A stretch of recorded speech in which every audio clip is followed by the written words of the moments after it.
Anjan and Ranjana. Good to go? We can start? Yes. Yes. Yeah. Thank you. Good evening, everyone. On behalf of Cherry School of Advanced Studies, I would like to extend a very warm welcome to all of you to this discussion on gendered impact of work from home during the COVID-19 pandemic. In fact, we have gone into this whole new normal. It has been more than 4 months. And of course, we were always, vying for work from home. When we were actually driven into working from home, we can hear a lot of experiences, both positive and negative experiences. And a lot of impacts, which are again very alarming impacts of this working from home that are coming from different parts of the world. So to discuss that with me today, I have Ms. Ranjana Das and Dr. Anjan Prakash. Ms. Ranjana is a manager and lead specialist responsible business at Oxfam. In her current role, she is looking after business value and supply chains in the light of human rights and gender issues. In a decade-long stint at Oxfam India, she has worked extensively on gender issues and its special focus on gender-based violence and livelihoods in the states of Bihar, Jharkhand, Telangana and Orissa. She was selected for the prestigious Fulbright Hubert H. Humphrey Fellowship for the year 2017-18 and has spent a year at Cornell University, United States. Dr. Anjan Prakash is a research director and adjunct associate professor, Bharati Institute of Public Policy, Indian School of Business, Hyderabad, India. He is in the coordinating lead author for the IPCC Special Report on the Ocean and Cryosphere in the Changing Climate. He is also a lead author in the chapter on cities, settlements and key infrastructure in the IPCC 6th Assessment Report and a member of Gender Task Group of IPCC to develop a framework of goals and actions to improve gender balance and address gender-related issues within the IPCC. So, in fact, for those of you who are not familiar with IPCC, it is Intergovernmental Panel for Climate Change. His work focuses on water and climate change, urban resilience, gender and social inclusion, issues covering the whole of South Asia. So, on behalf of everybody present here, I welcome both of you. Today, we also have with us Dr. Ian McIntosh. He is the Director of International Partnership, IUPUI Indianapolis, who has joined us from the United States. So we would like to welcome him also to this discussion. Thank you so much. So with that, in fact, since this whole topic is about gendered impact, so any natural disaster, whether it is a hydrological disaster, whether it's a climatological disaster, or for that matter, today we are in this pandemic, it's a biological disaster, the impacts are always differential and they are felt differently by different sections of the society. So Anjan, you have extensive experience in gender studies. Would you like to throw some light on this, that what exactly does it mean to have gendered impacts, and why is it important to consider gender impacts when we are addressing issues? Thanks, Fauziya. Salam, namaste, and very good evening to all of you, and good morning to people who are in the US. Very happy to be part of this conversation, and that's something which is very close to my heart. The question that you asked, Fauziya, is quite pertinent. When any disaster hits, there is always a differential impact. That's because the society, especially the society that we have in South Asia, is very unequally organized. There are income inequalities, there are caste, there are other types of inequalities that we have. Gender is also one of the very prominent ones, and these inequalities get amplified during the time of disaster. Especially, you look at the poor people. You have seen all these migrant laborers had been flocking, from the urban centers to their villages. Those are images that we have all seen. So this has been a very differential impact on different classes of people. Out of all these differential impacts, gender-based discrimination is one of the most significant also. And it's also very latent. It's not very visually seen most of the time. It's very latent because it happens at a very different understanding and the levels. But I can ascribe this to these two women's lack of access to information, power, money and training, and also gender-based norms and barriers that they have. So the impacts has always been differential and definitely disproportionate on the women's life. Thank you, Anjal. I think you have brought out very, very appropriately that the impacts are different. Different sections of the society feel the impact differently. Also brought out that, you know, gender is not about just talking about women's studies. So often people confuse with that. So gender is about men, women, and the third gender. So all gender types, basically. So Ranjana, in fact, I would like to come to you. Oxfam, you know, has been working extensively with people, and you personally have, you know, you are a grassroots person. I've seen you working a lot with communities. So how do you think this pandemic has had an impact on communities of comprising of all gender types? So again, I would like you to sort of address men, women, and the third gender, both at the professional front and the domestic front. Yeah, so first of all, thank you, Fauzia, for organizing this during these very, very troubled times. And, you know, these conversations itself are very important. You know, this pandemic has impacted everybody, cutting across class, caste, gender, race, everybody. And it hasn't spared anybody in the society. But it's also very important to understand that how our societies are organized in terms of gender relations, and how then we, and probably unless we understand these social norms or the patriarchal nature of the society, we probably would fail to understand what we are now seeing around us. So, as Anjal has rightly pointed out, that on one hand we are seeing that it has impacted migrant laborers, it has impacted people losing their job, but it's very important to understand that it has also blurred the work front, the spaces of work front, and the professional front and the domestic front. And that's precisely what you have highlighted today, that work from home during this COVID-19 pandemic. Now, largely, we are now seeing a rise of a new normal called working from home. And it actually has created a lot of stress at the domestic sphere.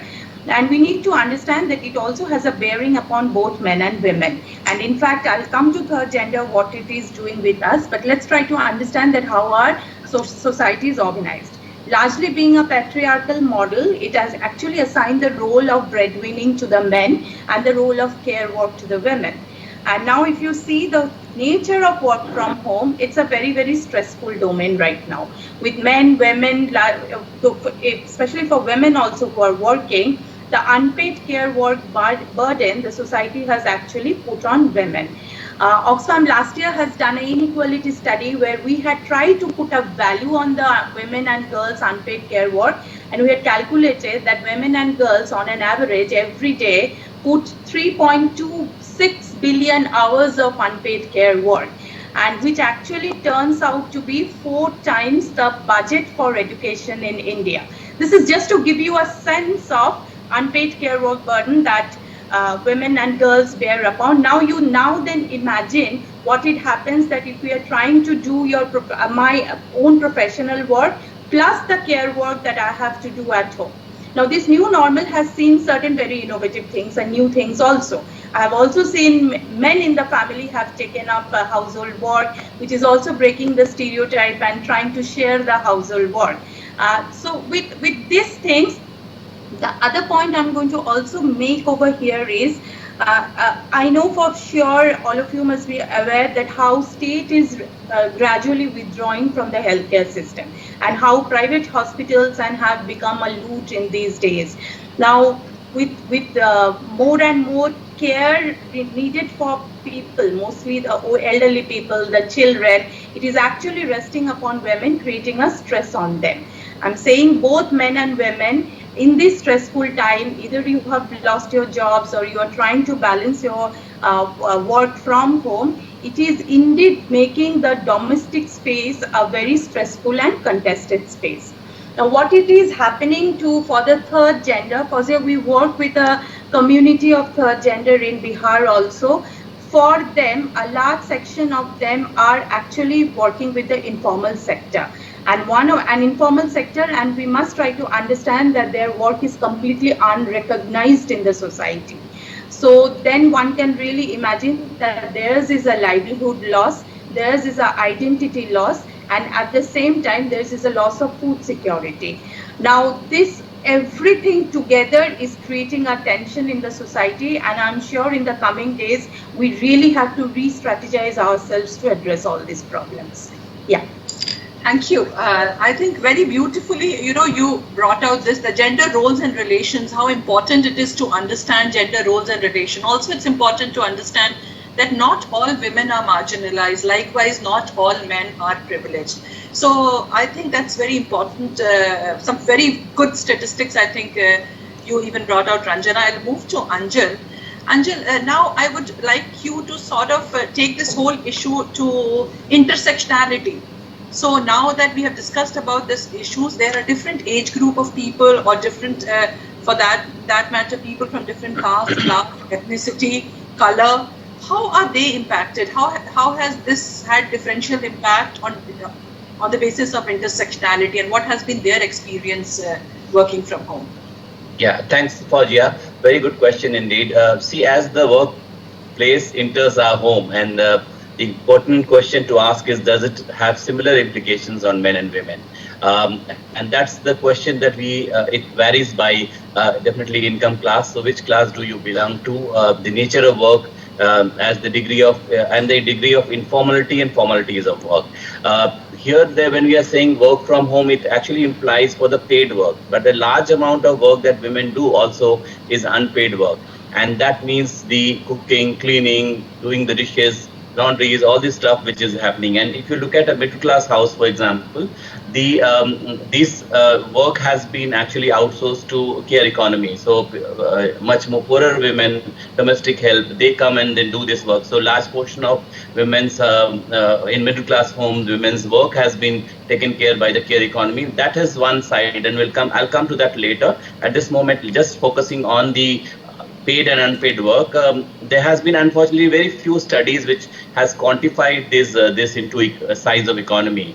A very recent article in New York Times have estimated that the unpaid work, the reproductive work by women is actually equivalent to about 10.9 trillion US dollar, and this is much more than the earnings of top 50 firms put together. So this is the size of work which has been contributed by women, which actually goes unrecognized.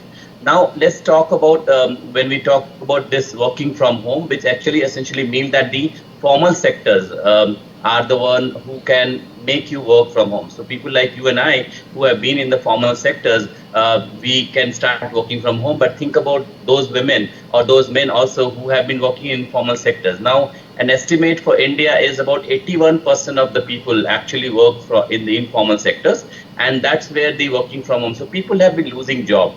People have been, and it's only top 20% of people who have been where work from home actually means something. But rest of the people, it doesn't mean much, because either they have lost job or they have been paid much less than what they were being paid before. And this is thing.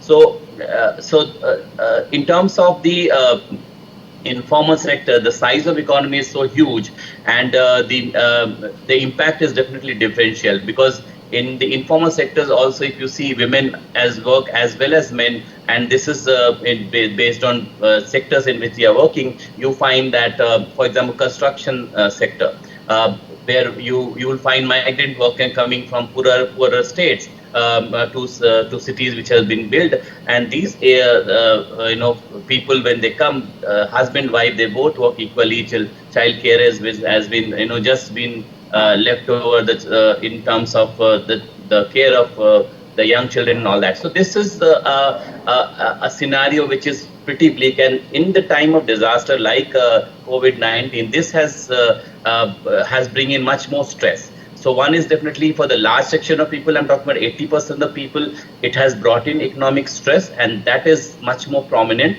And working from home is actually for a very small number of people.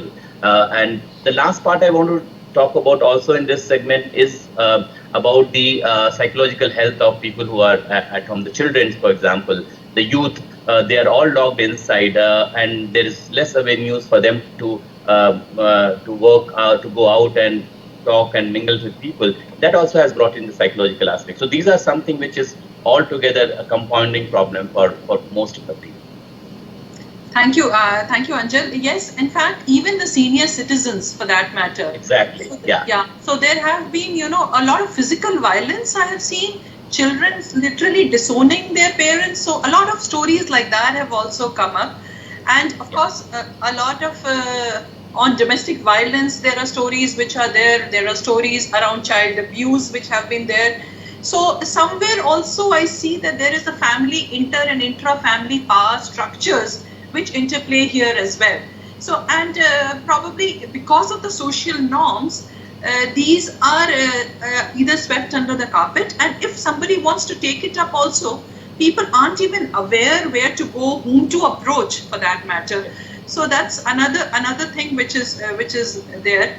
So I would, Ranjana, here I would like you, because Oxfam again works a lot with victims or with people like this, and you help them and support them also.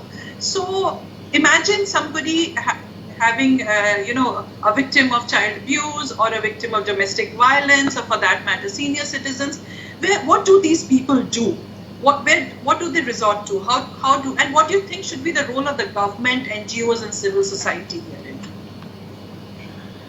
This is a really very dire situation right now, Fauzia. And to tell you, with the lockdown imposed in a very unplanned manner, the support services, both from the government and the non-government side, have really gone for a disruption.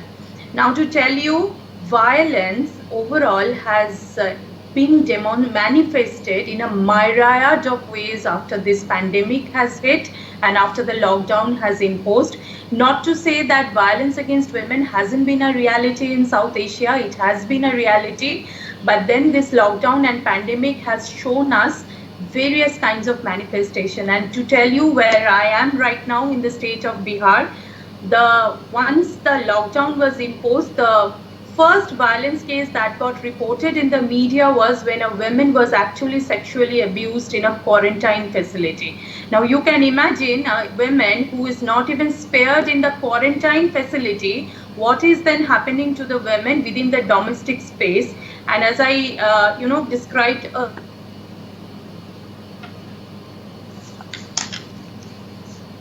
stressful space right now. Now with the lockdown imposed, the mobility of women have been restricted. Now, even if you want to actually access a support service, you cannot even go out. Like a woman from Nevada district was telling me that she was being beaten blue and black, and she couldn't even go to her maternal house. Right here in the peripheral urban area of Patna, a woman was set fire on. She couldn't go anywhere. She had to just die there because the hospital system was absolutely disrupted.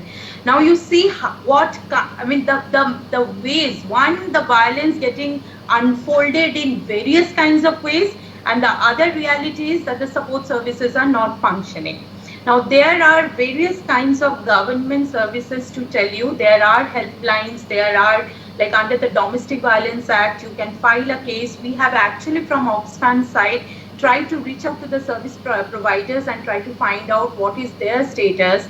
A couple of counselors have told us that they are not even visiting the counseling centers because they were not given the protective kits. They were also scared to come out in public and to support the women. The helpline counseling system was not functioning properly. Like a support system, and from Oxfam, we have been demanding to the government right now to declare the violence support services as an essential service, because under the National Disaster Management Act, there are certain categories of essential service, but the violence services are not included as essential service. So starting from domestic violence till violence within the support system, till violence within custody, violence has actually unfolded in myriad of ways, and it has actually cross-cut children, elderly people, in fact youth also. I mean, I have heard about young girls who have faced violence, didn't know what to do, who to approach, because it's a lockdown situation. So it's a dire reality on both the sides, where women and girls are facing, and at the same time the support services being disrupted at the moment. I mean, the first media highlight was when National Women Commission made a huge hue and cry in the month of April that 239 cases got reported to them. That's when the things media started capturing that. But right now, the reality must be very grim within the domestic spheres. Yeah, thank you, Ranjana. I think I read an article which said that almost 86% of the cases go unreported.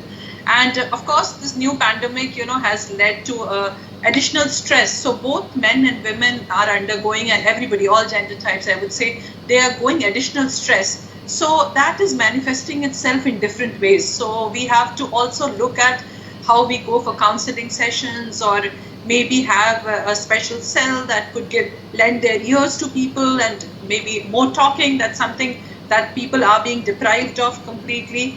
So here, Anjal, now I would like to come to you, since you are working in an educational institution, and there is a different kind of challenge this pandemic has thrown to the youth. So the classes were stopped. We are seeing globally, we are seeing not just in India, recently even in the United States, we saw when it was said that the classes won't be held physically, people have to go back home. So youth is facing a different kind of stress which is there.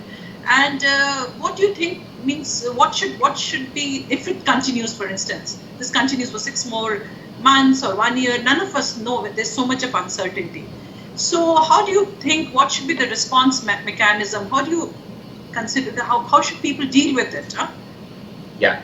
So, Fawzia, the way we have seen that again, the inequality of our society is coming out in open, because the access to digital media is very limited to very few households, if I see across India. And if you correlate this with the poverty figures, we will know that about the official poverty estimate of 2019 says that about 88 million people are poor in India. That means, and when we say poor people, the estimate again is about someone who is earning around $2 a day is poor, and that is about 150 rupees a day in Indian condition. And another civil society rough estimate says about 400 million people who do not have access to digital media.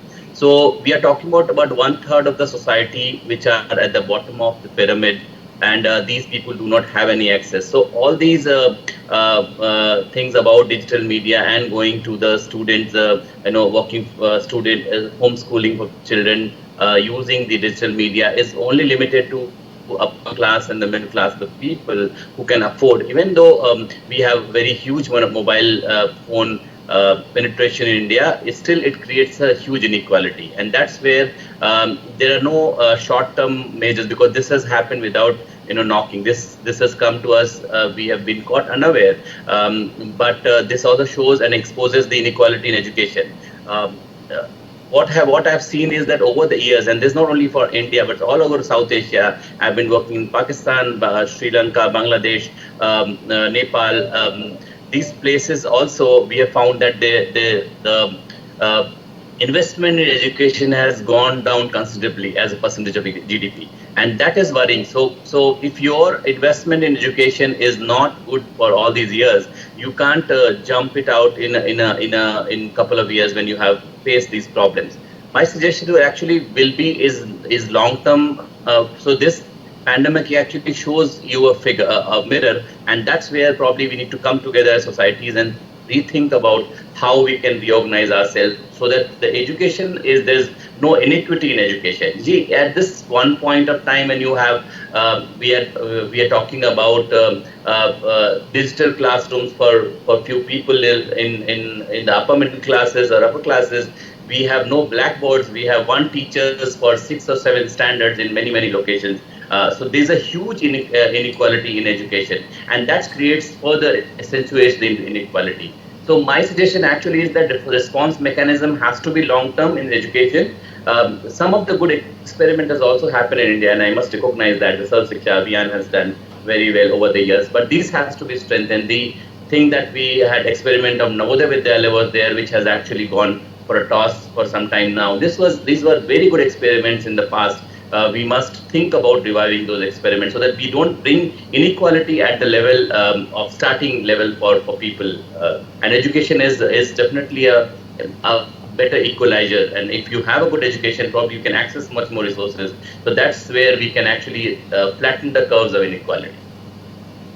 Yeah, I think, thanks Angel, I think beautiful perspective, the digital divide that we have in India, despite having the access, mobile access, as you rightly said, that because the internet access is not there. So even if you have the mobile access, that's not possible. 75% of our students go to government schools. So that is there. But there's a lot of psychological stress. And in fact, there's one story which I just wanted to share of one student. Probably, they had a time, they get time to reflect. And maybe, many cases when children are sent to coaching centers, they don't get time to really reflect on their life. They're very busy. Parents really sort of put them in the grind of competitions. And suddenly there is a lockdown and they are inside the house reflecting, oh, my childhood was completely lost. And I know one case at least of a child of a young boy who was completely psychologically, I would say, tortured, psychologically depressed. And it was tough. It was tough for him to deal. So as teachers also, I think for us, it's our duty to keep the lines of communication open. So talking is very, very important. So I think we should all keep talking to our people, or to the youth, to everyone, I would say. Rather, some kind of emotional support groups we should form, wherein people should know that they can access these groups in terms of stress. So that's something that I definitely feel. Ranjana, here, I read a news item which said that Oxfam people, like 1,500 job losses have been there. I don't know whether that's an old figure that I'm talking about, but that's not just the case of Oxfam. Many organizations, both formal and informal sector, informal it has been really very, very bad, but even in the formal sector, we are getting alarming figures where job losses have been there. So what is the effect of these job losses on intra-household relationship?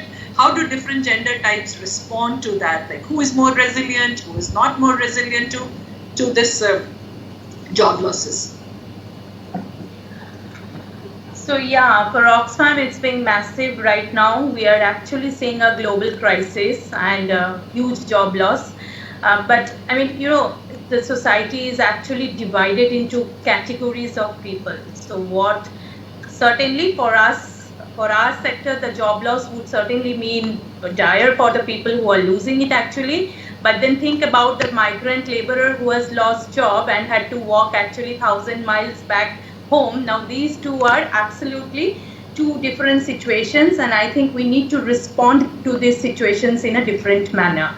Now, job loss for all sectors definitely is going to interplay within the household intra-gender relationship. I mean, the way I have explained, the large part of the reason being the social norms and how gender roles are defined within the household intra-household relationship.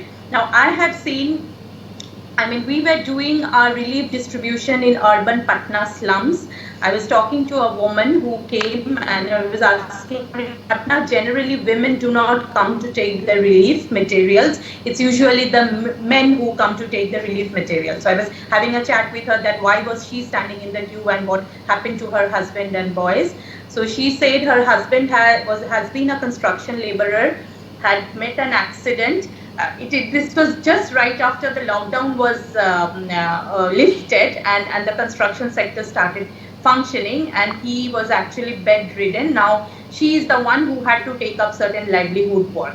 Now in a state where it's being mostly men who do the earning work, now we can see more and more women because of certain crises coming to the working sector. And Bihar, mind you, is one of the states where female labor force participation, as far as the official data goes, is the lowest. It's only 9% as compared to India's female labor force participation. Now, on one hand, you will now see a interchanging gender relation, but on the other hand, I think which are a more straitjacket kind of analysis, like job loss, male breadwinning model creates stress, tension, alcoholism, domestic violence, so on and so forth, which has been documented, well researched, not only during this pandemic, but historically, if you see. I mean, I did a research with Gujarat diamond industry where I have seen this phenomenon rampantly.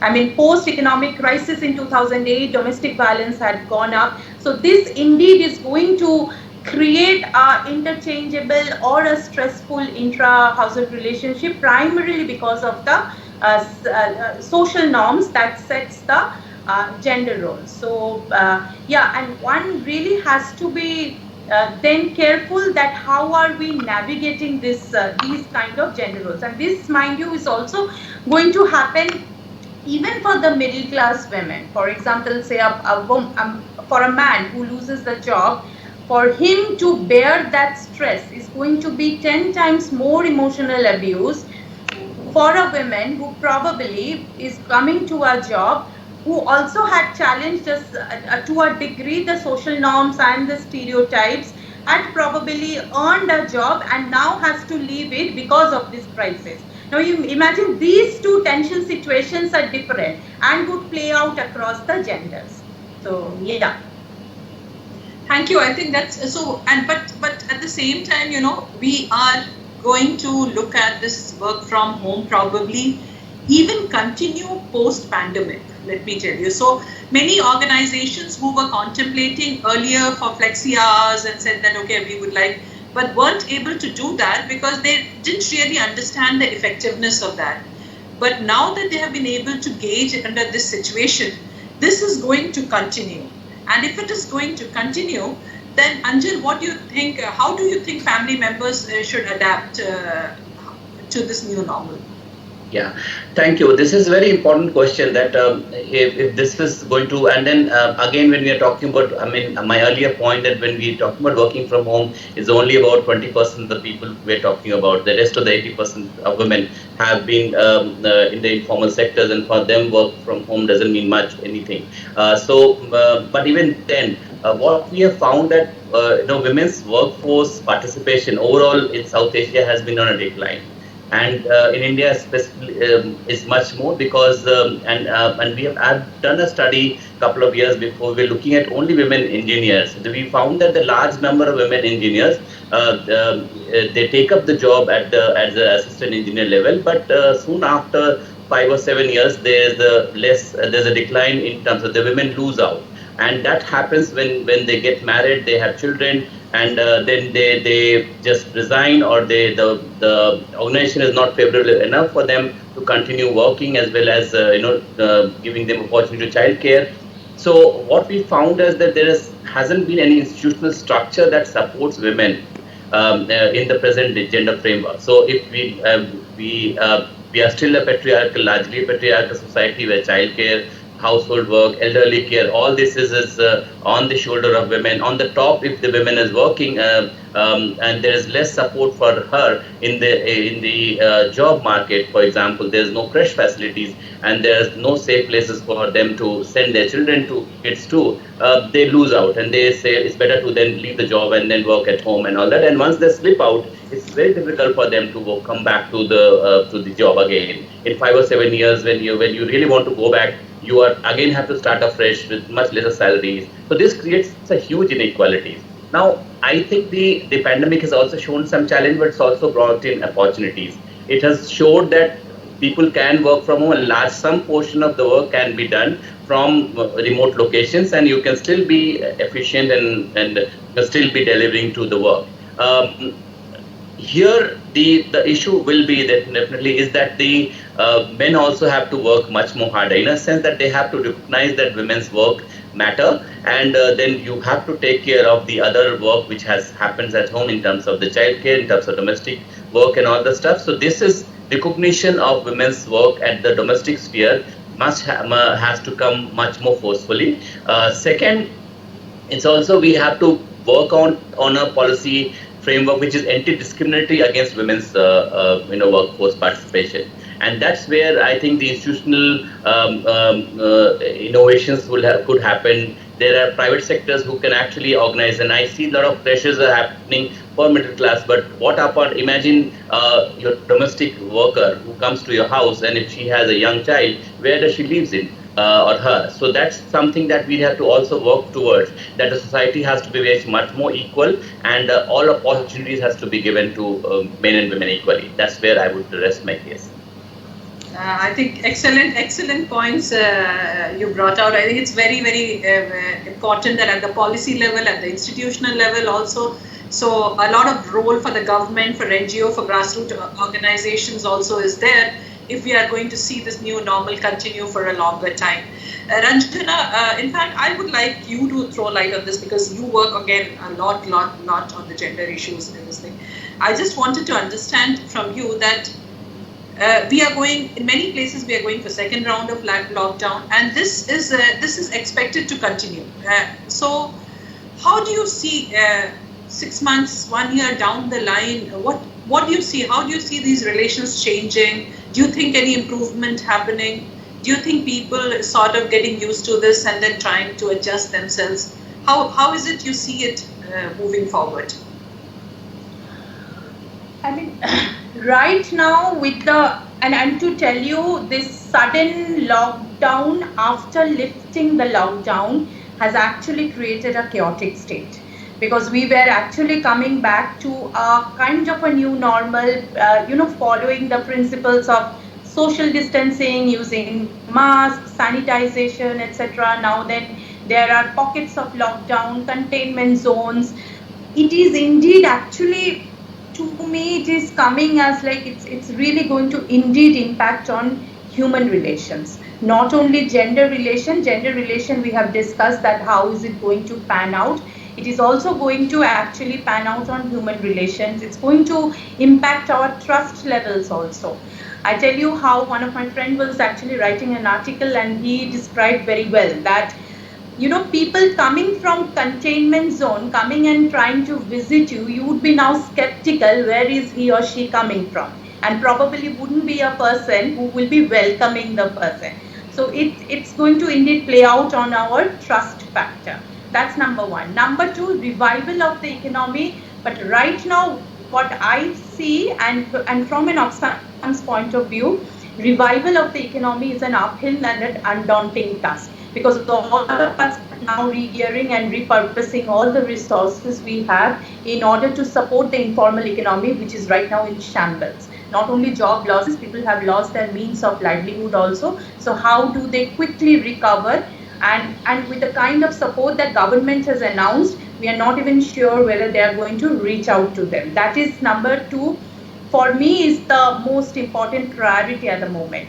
The third priority is, Fawzia, we really need to build community support system. With the kind of emotional abuse, with the kind of stressful life. I mean, imagine every day from 10 in the morning till 7 in the evening, we are attending either webinars or, our conflicting situation growing up, basically, because we are not physically related to people. As human beings, we are not used to such a kind of a virtual working, ways of working. So we need to increase our community support system, and that has to cut across every class and sphere of the society.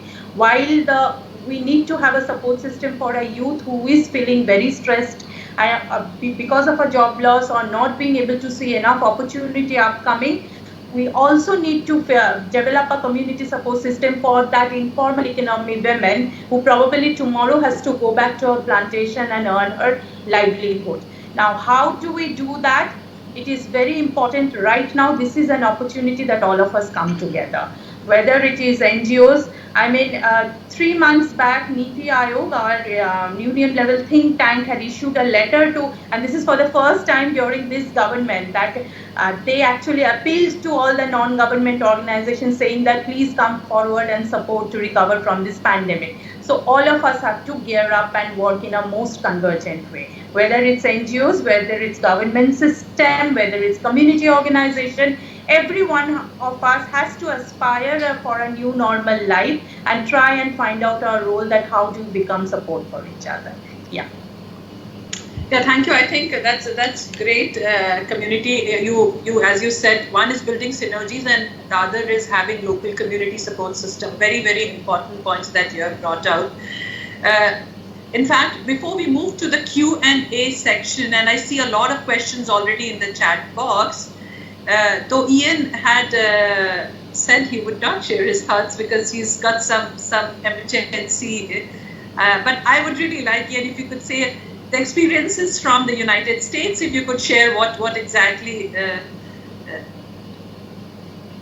Yes, thank you, Fawzia. Yes, so good evening to everyone, and thank you for the very important contributions so far.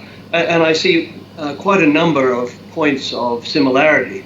I mean, of course, the US represents a worst case scenario in terms of gendered impacts of work from home. In the media, you might have seen that we are seeing rising figures of domestic abuse and especially in the marginalized and minority communities who are disproportionately affected by COVID. This is, and for youth in shelter at home, this is an additional stress factor. And now there's enormous pressure for our schools to reopen in a few weeks. And it's a very difficult decision for parents. On the one hand, there's a chance to return to some sense of normalcy, even if that's a false sense, and to unburden. But it places everyone at risk because many of the jobs, especially of women, can't be done from home. And so one of the major challenges, and perhaps this is something that we could also think about, is for here, one of the greatest challenges we face is ignorance, especially from in terms of ignorance associated with cultural and religious values. So, for instance, the religious right here just came out with a major statement. These are very influential people saying that, not to wear masks, because this was the last stage before Sharia law was normalized, which is complete nonsense. So we're dealing with, highly influential people who are, very close to the centers of power, who are not acting in anyone's interest. So this is our great challenge here. Thank you, Fawzia. Thank you very much. And I think the problems are global. I have heard stories from other countries also, which are pretty similar to that. I think we will just move now to Q&A since we have a lot of questions here. So the first question, in fact, is about emotional abuse. So often we discuss about physical abuse, but we ignore emotional abuse, which leaves a long-term impact on the health of both men and women. So Anjal, would you like to just share your thoughts that what's your perspective on the emotional abuse? Huh? Yeah, and then I see a lot of questions in the chat box are actually on domestic violence and on the emotion. So I'll leave that on Ranjana because she works more closely on those issues. But on the emotional front, I think this is a very stressed time, as I have earlier pointed out, and especially for young, for our children, for our young people, the youth, because they have been used to a certain lifestyle, and this is I'm talking about again the middle class society, but even in the among the poor and the lower middle class people, this has been a very tough time. And there's no magic band how to get out of this whole process. But I think as society, because of our family structure, I see, and I've also compared it with other societies. I think societies in South Asia are much more resilient because have a much more stronger family relations and values, and that's something that that has been a big support. But we also have a problem that we have lack of institutional support. So if you are in distress, and there are a lot of places in which people have committed suicide because they don't know who to reach out to, and people who are staying alone. So this is a very difficult time, but I would actually urge that we need to make those institutional support also active, and maybe help people in reaching out in the time of need and distress, especially when you are going through an emotional problem. But maybe Ranjana can help elaborate this further. She works on these issues much. Ranjana, in fact, thanks, Anjal. Ranjana, just when you're speaking, maybe this one very specific question that has come, that sometimes your partners, they start having a very hostile approach in the family, or keep always bragging about his or her sufferings. Huh? So how do you really propose that? How should they be? What should be the first step? What action should people take when it starts off? See, whether it is the pandemic or whether this was during the normal time or whether it will be unfolding in the new normal period, it is very important for the survivor to come out and report. Now, when I say this, I know and I'm aware of the context that it is not easy. It is really not easy for a survivor of domestic violence to come out and raise the voice. But at times it does help also if you take the courage. So from Oxfam's and also for women who of course are surviving domestic violence, it's also very important to talk about it to close family members, and that's why family support, community support is of utmost importance. And we have a mixed result in the Indian context. We have set up formal institutional mechanism to support women surviving domestic violence. Somewhere it has worked, somewhere it didn't. It depends on a lot of factors. It depends on the woman's courage, it depends on the support she gets. It also depends where she will go if she has to leave the home. So there are a lot of complicated questions associated to it. So one really has to weigh out the support system vis-a-vis the familial and community system the women has. But in fact, if the particular question that you are asking, Fauzia, I mean, it's very important to talk about all these problems. It's been enough time that we have been culturally made to remain silent about domestic violence and abuse, but it's high time that we also come up and speak about it. Oxfam, for the last 2 months, we have tried to do a mapping of all sorts of institutional services pan-India. We have had a database. In fact, I had shared it with you. If you can share it to the group, people can quickly reach out to this support system, and these are for both men and women if they want to take the system. Some are functioning, some are not, but some would actually try to reach you out to understand what problem you are facing right at this point of time. But as I say, whether it's a pandemic context or whether it is a new normal context, it's very important to open up and speak about it. Yeah, I think it's very right, I would say. And that's for everyone. Don't allow a situation to precipitate. I think the first thing is you need to talk with your partner. Try to see if it can be resolved. If it is not at that stage, I would say the next thing should be your close friends.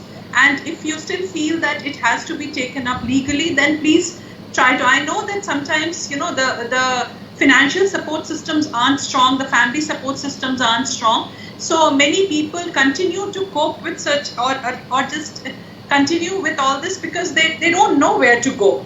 So probably wherein Anjal said the institutional framework also should be strong enough and accommodative of these situations. It's very important. I know one case definitely. One of my friends' sister who was constantly being abused by her husband, and definitely not poor.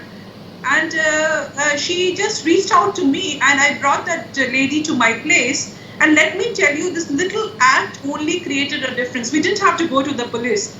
The fact that that person got to know that there's somebody else beyond the house who knows about it was good enough for that person to stop that. So, and it has been 5-6 years since then, and they have been living happily. So please speak, please please confide in somebody. Don't allow it to precipitate. Huh? I just want to add one more point, Fauzia. It is very important for women of all classes and to have their independent income other than their husbands. And that's something, you know, I think that the economic liberalization has brought in a lot of new avenues in India where you can actually you can contribute to economic income of your own self. So there are innovative ways in which you can earn. I would suggest all the women not to leave their jobs, and at least if there's some place time that you want to focus on health, on the childcare and other domestic things, you keep pursuing some portion of your time to earn, because that's something that gives you strength. That any point of time that you want to leave your husband and just say no to any abuse that comes to you, you have some backing, economic backing, because that's one very important. I'm not saying it's all encompassing, because the social taboos and other things also associated, but income, having independent income is an important factor for women to stand and say no to any kind of abuse. Absolutely, I agree completely with you, and we should just promote education of girls in our surrounding. The next question is on the frontline women workers that we have in India, the ASHA workers and the Anganwadi workers. So they are the ones usually who work in slums, they are the ones who work in villages, and during this lockdown period, they have been asked to go house to house, talking to people, and Anganwadi also, it's more like a preschool teacher. So she has to also keep engaging regularly with people. So how do you think, can we provide a right environment for them? Ranjana, maybe you could provide us some answer on this. That's how can we ensure safety, security, right environment for them? First of all, a big salute to our frontline workers, Fauzia. If we are surviving today, it is because they have struggled during the pandemic. I mean, and today, I mean, if you see any community-based work that we are initiating, it rests on the Anganwadi worker to collect database, it rests on the ASHA worker to reach to house for the health service and all. I mean, the migrants database that Bihar government had introduced was, I think Anganwadi workers were given the responsibility to collect. Now, imagine the risk she had to take. She probably had to visit the house of a returning migrant worker who you don't know might be carrying the virus and was coming back from the quarantine, with all due respect to him or her. But it is because of their tireless efforts, things kept moving on wherever it has moved on. At one point of time, we were really concerned that they were not given the protective gears and so on and so forth. So I think few of the state governments had made it provisional for them. In some of the states, humanitarian organizations like us have provided them PPE kits and gears, which was very important for them because they are the ones who were mobile during the lockdown event.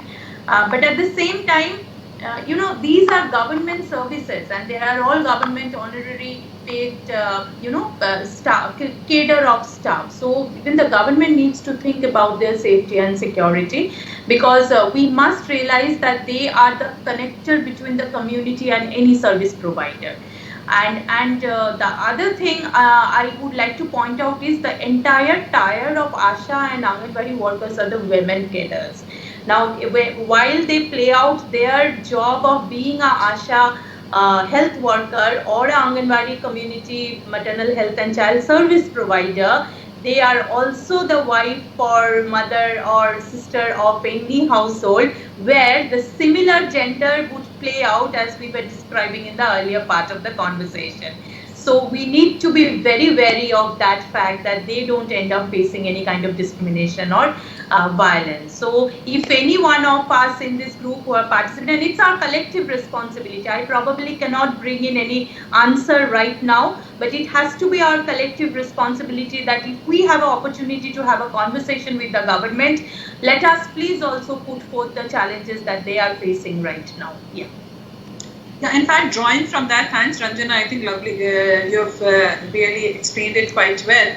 Anjal, drawing from that, and there's a question, which is that since women have to take this dual responsibility during this lockdown, given that the domestic helps, we have a trend of domestic helps in India, and all of us who work, we are able to work primarily, because we have domestic help who is able to sort of take up a lot of our domestic chores, they're able to really help us out a lot. So given that they are not coming and everybody knows that this dual responsibility is there, how do you think the HR policies or even for that matter, as Ranjana was mentioning, that policies that should govern women during these times, how do you think that should be changed without compromising on their salary? So often when any adjustments are made, the first thing they are told that you will have a salary cut also. Huh? Yeah. No, this is a very good question that has been asked, and I think it impacts a lot of people who are at this moment are being affected by this. My response to this will be one is that you have to negotiate. All of us are working with less efficiency. So, for example, if your 2 or 3 hours in the morning goes into maintaining your household chores, you are working with say 40 or 50% of efficiency level, and that means your working hours also has to be reduced because other things also get involved into this.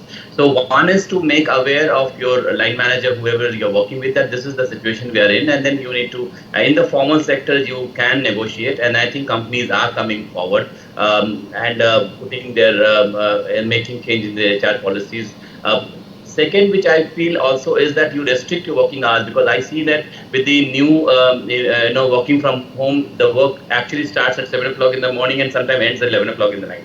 Because you are working from home, there's a less time for you to, people are having more demand on your time, and this is more virtual world. So in fact, I see that the number of hours that people are putting in is more than the usual number. When you go to office, you at least have some differentiation of work and home, and when you come back, at least you try not to get into your laptop or computers again. So that's for people who are working in the sector where you can negotiate. I would actually say that you negotiate with your company and put your foot down. Second, I would actually say that you get together. So I'm sure this is not our individual problems. If there are 10 members or 10 women who are working together in a company, get together and then make a combined voice, because whenever you make this as something that is you're coming together, the force multiplier actually forces HR policies to mend. And I've seen many organizations who have a very gender neutral or gender discriminative policies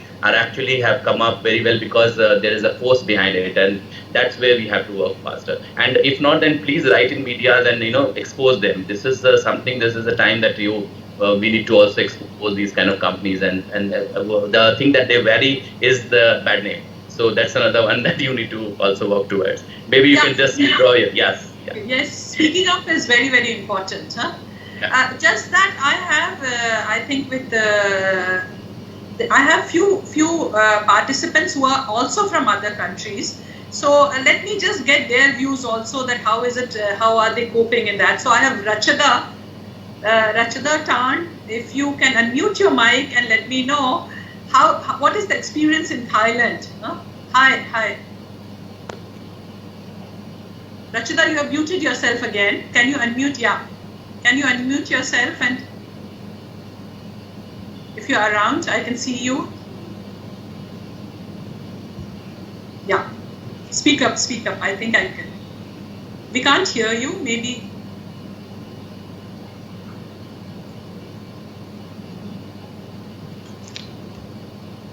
Rachida, I think we can't hear you. Let me see, let me make you a presenter and see if I can hear you.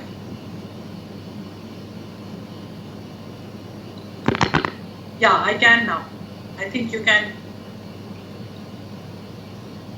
Rachida, you can speak up now.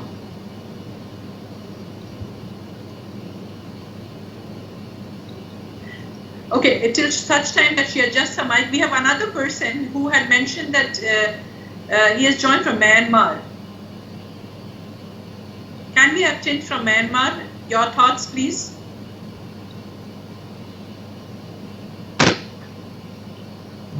From me? Yeah, we can hear you, yes. Sorry, I couldn't catch it. What is your question? I just wanted you to know that what are the gender problems in Myanmar? That's Manan for giving the chance for us. So in Myanmar, I might say that the gender gap is quite similar with the Indians now, but we don't have a caste system in here, so we have less gender gap if we compare with the India, but we still have struggle on that, and also we still have like kind of in gender, so we still have like men are more like greater than the women. So this, and also plus we also like in trying to campaign that it is not okay for campaign like similar with the India. So men are trying to make like sexual abuse or harassment according to a woman body. So currently this trend is also carried in our Myanmar trend, and also like trying to work with the law for protection for the women, especially for women. So the process of the final. So we have a law, so it will be the law that can protect for the women, and also like minority, like women with disability, and also women, and also like most vulnerable women. Because we also have an ethnicity who are in camp, and also we also have like push issue on the Rohingya issue in the India, not India, like including India, Bangladesh, and Rakhine. So we also have trying to sort it out in a big issue, and also like we also have push issue and also attacking women candidate, because in election Khmer in Myanmar. So these are the some fact from the Myanmar perspective. Yeah, that's meant for your giving the chance. Thank you very much. In fact, Rachida, we could not hear her from Thailand. Would you like to share your thoughts, Rachida, again?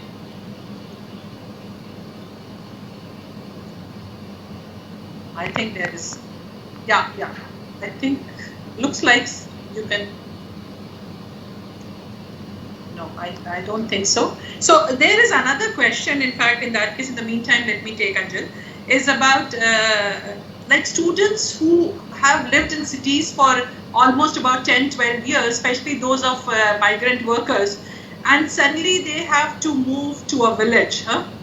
And given that the whole situation changes for them, the context changes completely, where they have no access to sort of a proper room to themselves, and then there are family tension and stress that is there, and at the same time there is no internet connection.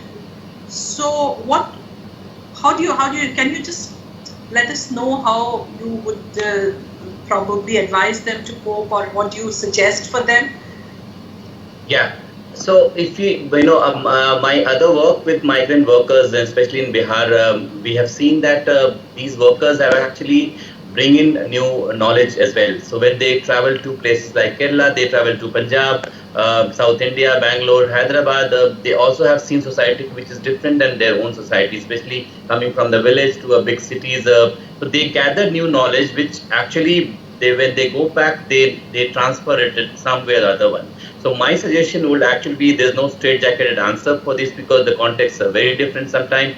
But my suggestion is that to whatever skill that you have learned and the perspective that you've got, try to have that perspective, or turn that into an opportunity while being in the villages. And I've seen many people have taken up, say, organic farming or new age farming, which actually cash crop farming, which has brought in a lot of things. So there are many things which is available, people can learn from and also exercise upon. So my suggestion will be that. I also see one more question, Fauziya, is from I think by Ritu, who has asked me, because my name appears there, I just want to... It is a follow-up question. Until it's a follow-up question on education. So yeah, I was coming to that. So you said education, financial independence, if you really want to have that little dignity inside the household, then probably these things help women. So the follow-up question is that we do hear of domestic violence and abuse, even in the middle class and the upper class people who have women who are educated, who would be working women also, but despite that, so yes.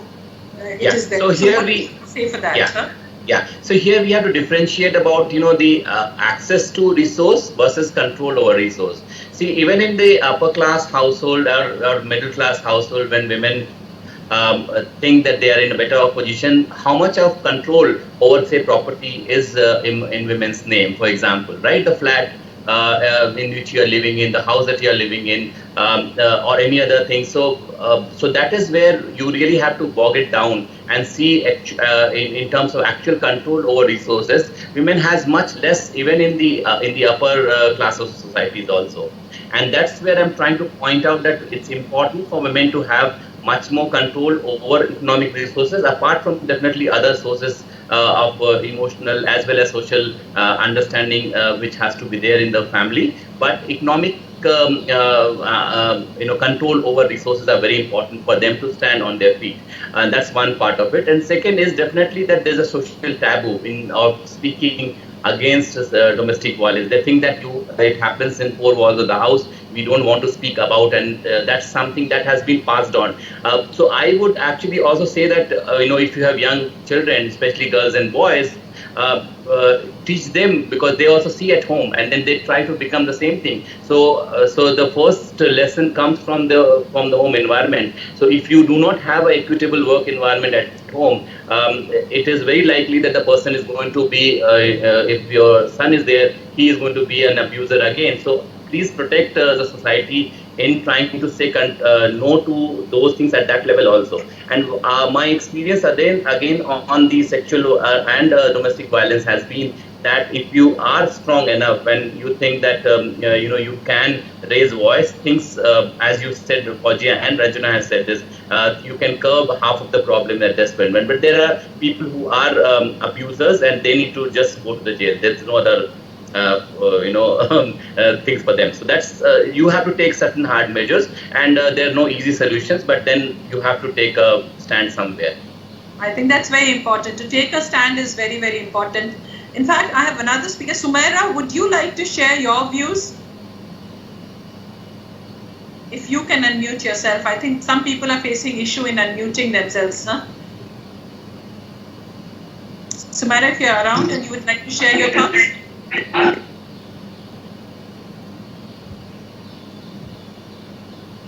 No, I think she's also facing difficulty in doing that. One last question. I think we have already overshot the time a little bit. But on third gender, I would still like Ranjana to share at least one experience. That because there is a question on third gender, that what are the experiences of them and what do you really propose for them? So that would be the last question, but yeah. So as I was sharing, Fauziya, that most of them, I mean, for them, it's a larger question of their identity. It's a larger question of their getting a space even within the society. And then with the pandemic hitting, has hit their livelihood very, very adversely. So we work here with a group who really had collectivized last month to demand to the government that they should get all the benefits, because most of them are not even in the ambit of social security benefits the way we have designed our social security benefit.